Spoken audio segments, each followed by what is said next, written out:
That is me, ladies and gentlemen. Danny Bonaduce, life coach. Here's our phone number, 1-800-252-1025. Although we also like your emails. The address is lifecoach@KZOK.com. Life Coach brought to you by Goldberg Jones. Divorce for men. Call 1-800-DIVORCE. Let's start off with Steve in Puyallup. Good morning, Steve. Hey, good morning, Danny. How are you?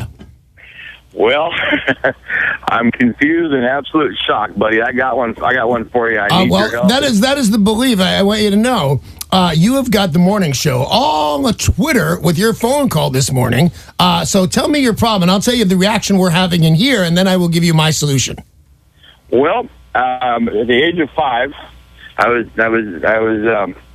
adopted at the age of 5. I'm 30 years of age now, and about a year ago, I started dating this young lady in the area, and we've been going along pretty good. And last week, we went over to her house. We were just kind of kicking back and chilling, and she decided to break out a family album and start showing me, pictures of her family. This is my brothers and my sister. This is, yada yada yada. And I'm like, all right, cool. And then she showed me a picture of her mother, and I just kind of locked on that picture, and I'm like, wait a minute, why does this person look familiar to me? Mm-hmm. And I'm like, couldn't quite figure out why that was. Oh. And so I'm like, wait a minute, now I know. So I actually ran back to the house and didn't say anything to her. Told her, hey, I got to run back to the house and I'll be right back, which I did. I come back and I pulled out some pictures of my mother that I remember of when I was adopted.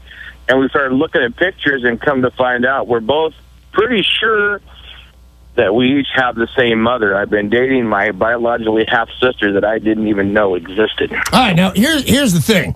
Here's the story that we got, and it's exactly the same story, just I'll condense a little bit. I was adopted at the age of 5. I was dating this girl for a year, saw her family pictures. Turns out she's my half-sister.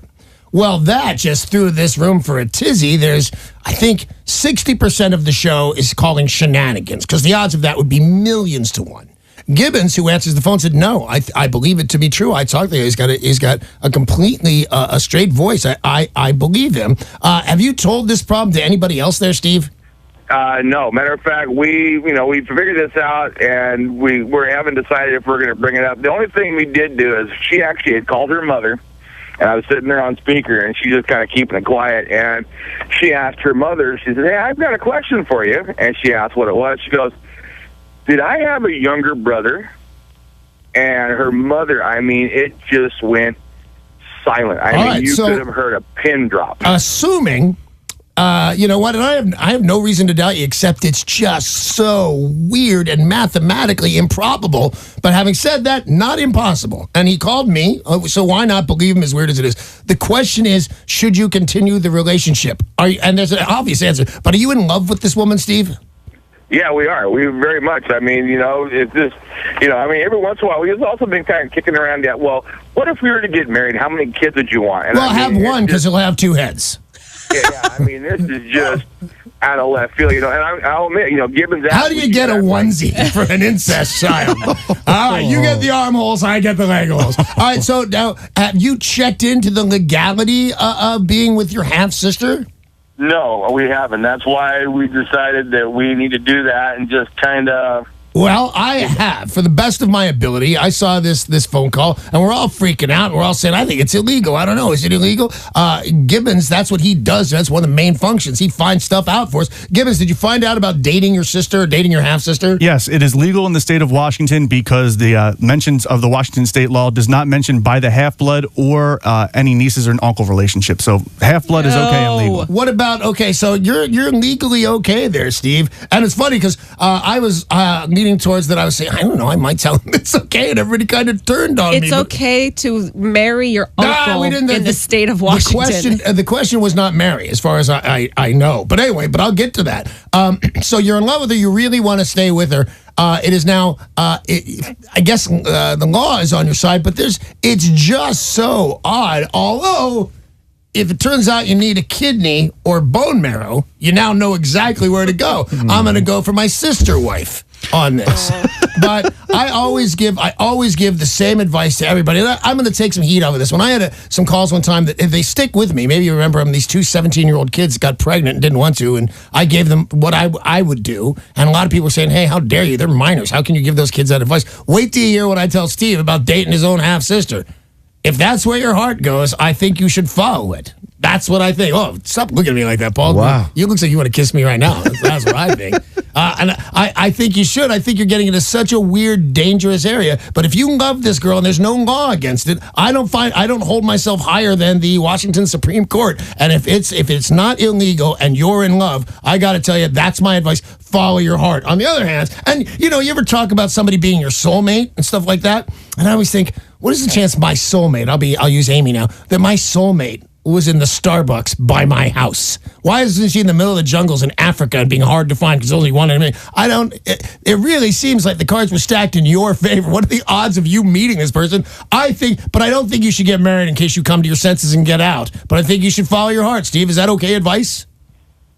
Yeah, it is. We've been kind of discussing it, going, do we bring this up to anybody? Do we even mention it to our mother? No, you never mention this again, man. You only mention this to me because I love you. There's no reason to tell anybody about this, buddy. And I mean that sincerely. Some people will persecute you over that. There's no reason to tell people this. As a matter of fact, Sarah's giving me stink eye right now. So do you hate me? It's terrible advice. I disagree. What do you want to do? Go be lonely and sad because you might have found the one in the world? How many times have you been married? 87. How many times have you been married? 3. And were you in love the first time? Every one of them. Exactly. Like, you don't believe in soulmates, do you? That's why I said don't marry. I don't. Right. I don't really know. Move on. You know the problems this is going to cause his family? Well, his family, first of all, they could put him up for adoption in the first place. I don't think he has a real family to be all that concerned. I don't think they should get married. I think you should check with your doctor if you're thinking about having any kids or anything. But I got to go with follow his heart. Who are we? To cast this person. Who are we? As a society, the right ones. To cast aspersions. Yeah, to cast the Duggar family. Everybody can do anything these days. You follow your heart, Stephen. By the way, if it leads you not to marry her, and certainly not to have kids, don't do that. But right now, hang out with your girl, kiss her on the face, tell her you love her, but don't mention this again to anybody unless it's a doctor. Good luck there, Steve. Wow, that was wild, huh? Carol in Seattle, you are on with the life coach. Hey, Carol. Hi, Danny. My question is certainly not as dramatic as most of the ones you get. But that was wild, huh, Carol? Advice. It was wild. My ex-husband's sister died last month, and I just found out about it. I'm sorry? Yeah. She had a long struggle with cancer, and I was part of that while I was married. But anyway, I don't really have much of a relationship with the family anymore, none with my ex. But there's a niece that I liked very much that is very close to this woman who died, and my instinct or my urge is to send her a note of condolence, but I'm not sure if I should, because really, when he dropped me, the family dropped me, right. And nobody told me about this death. That's pretty much almost exactly my mom's deal. That she was just shocked by the fact that she had no friends or relatives anymore after that. But here's what I would tell you to do. I would say, I gave it to the last guy. Thankfully, you're not as weird. I would tell you, absolutely send this kid, I don't know, they might be an adult by now. Send this person a condolence card. If you want to say, hey, I have feelings for you. I'm sorry that something happened to your life. That's a fine thing to do. And if anybody has an objection to that, that's crazy. But here's the thing. I will tell you what I do is if I don't send this card, I'm going to stay up every single day going, I should have sent that guy a card. I should have sent that girl a card. I should have done that. I should have. You don't want to be in the I should have thing. There's not anybody that finds fault in this is a bad person. You send that kid a condolence card and you'll be the bigger person. And by the way, I can tell that you're sincere, that you don't, this is not to bother anybody. Send the card and put a big smiley face on it. Oh, don't do that. That irks me. But you know what I mean. Have fun, Carol. We got time for another caller on Danny Bonaduce, Life Coach. This is Curtis in Woodinville. Hey, Curtis. Hey, how's it going? It's going very fine, thank you. So I've recently been buying and selling a house at the same time. Yeah. So my current house is set to close here at the end of the month, and my new house closes on the 10th of the month after that. Yeah. Or next month. So originally my current house was supposed to close on the 28th of last month.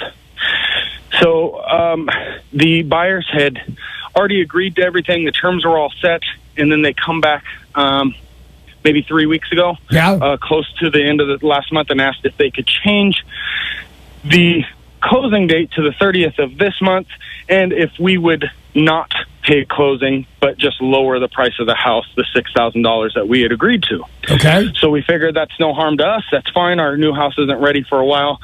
But we would like it in writing that we could rent back from you for that time, because nobody's going to rent to us for, 10, 15 days. Right, exactly. So, the two agents draw up the paperwork, and it's in 3 documents, one saying there's a rental agreement, one saying that the closing date's pushed off, and one saying that the closing payments are now going to be paid by them. Right.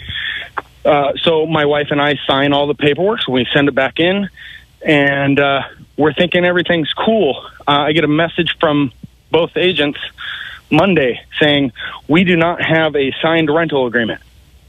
And are they lying? Or did they misplace it?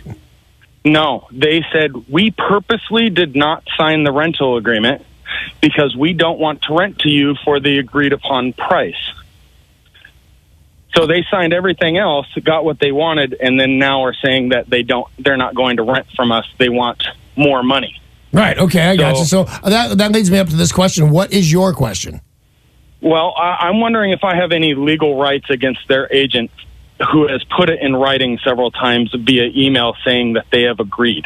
100% yes. If you can prove fault on almost anyone, you can bring a lawsuit against them. And if you're right and this person has led you down the garden lane on this, they're responsible for this. And that's why there's so many. I'm still signing papers about selling my house and buying a new house. Hundreds of them, it seems.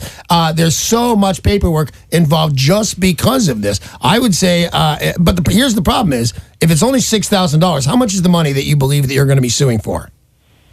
That would be the other question I suppose I would have for the attorney. I don't know. It's just well, here's the thing: if you go for $6,000, you're gonna have to pay your attorney. If you go for $100,000, the attorney's gonna take a full third of what you make. If you go after the $6,000, that's what I would do, because you're also in and out. When you get above $10,000, you're gonna be in court for another year for this. So I'd sue for what you believe that they owe. Go fast and hard and get your money. And most people, because then their transactions are all gonna be tied up. You can't really sell or buy while you're locked in litigation. This will make things very difficult for people. So hire a lawyer and get your $6,000 back. It should be very easy. Woo, that is all the time that we have today. And thank you very much for all your calls and emails this morning. It was some wild rides. The Life Coach, of course, is brought to you by Goldberg Jones, Divorce for Men. Call 1-800-DIVORCE.